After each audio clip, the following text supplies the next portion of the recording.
علي رضی الله عنه په یو موقع باندې عمار ابن یاسر ته ویلو لا تحزن على الدنيا فإن الدنيا ستة أشياء د دنیا ډیر غم او فکر مکه وټول شپږ شیان دي فإن الدنيا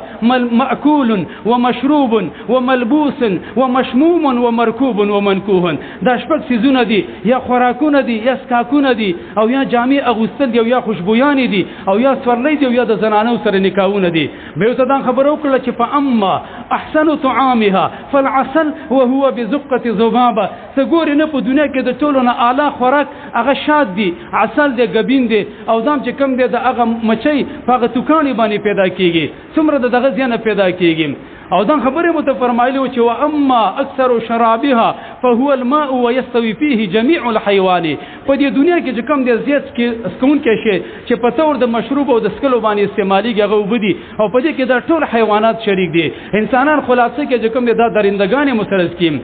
واما احسن ملبوسها فهو الديباج وهو نفس زجاجه ارچ چې کوم دي د دې بهترینه او خیسته کپړه د اغوستلو شي نه اگر یخم دي او غم چې کم د یو دود او د چنجي د هغه دغه نه پیدا کیږي دغه په ودلو باندې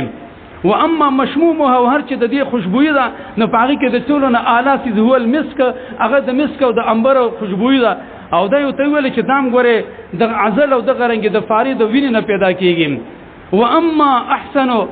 ركابها ومركوبها فالخيل د دې اعلی سورلی چې د ناغه اسونه دي وعليها تقتل الرجال او په دې اسونه باندې تاسو یو بل باندې عمله نه کوي یو بل جکم د اټیکونه کوي په دې باندې یو بل وجنه لکه د عربو سیرت په دې باندې گواهی واما منكوها فهو النساء فهو مبال في مبال او د دې نکاح چې کیږي د زنانو سره کیږي هغه خو ډیر لا پروا مخلوق دی والله کته تی وفا شولې سباله به د بل ته نکاح کړي او غیله پیسې ورکو د نه بخوشالي ک یو ټیم کې په خرچه بند کړله به به ته خپل ځان حل ویني چې تاسو سره به څنګه معامله کوي فهو مبال في مبال والله وان المرأه لتتزين فيراد منها اقبها مړه په دې زنانه باندې څه په دنیا کې څومره چې ډول کې د سړي چې کم د داغې نه د غلط مطالبه خواهش راځي څومره چې ځان خسته کوي نو سړی داغه په بدن کې داغه خوشي دي داغه مطالبه کوي وای دا ټول دنیا چې کم د شپږ شیان دي